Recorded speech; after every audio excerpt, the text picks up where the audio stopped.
Have we shared gospel to anyone? 2 Timothy 4:2 பால் தீமோத்திக்கு எழுதுகிறார், சமயம் வாய்த்தாலும் வாய்க்காவிட்டாலும் சுவிசேஷத்தை அறிவிக்கணும் அப்படின்னு சொல்லிட்டு.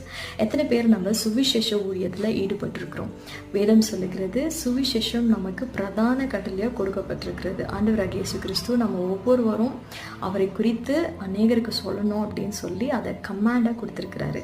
ஆனால் நிறைய பேர் நம்ம அதை யோசிக்கிறது கூட இல்லை. ஏன் அப்படின்னு சொன்னால் அவங்க என்னை ரிஜெக்ட் பண்ணிடுவாங்க, தப்பாக நினச்சிருவாங்க அப்படின்னு சொல்லி. ஆனால் ஒரு காரியத்தை நம்ம யோசிக்கணும், நாம் அவங்களுக்கு சுவிசேஷத்தை சொல்லாமல் அவங்களுடைய ஆத்மா நரகத்துக்கு போகிறதுக்கு விட்டுட்டு நாம் எப்படி அவங்களுக்கு நல்லவங்களாக இருக்க முடியும், அல்லது அவங்களுக்கு நல்லவங்களாக இருந்து என்ன பிரயோஜனம் அப்படிங்கிறத நம்ம யோசிக்கணும்.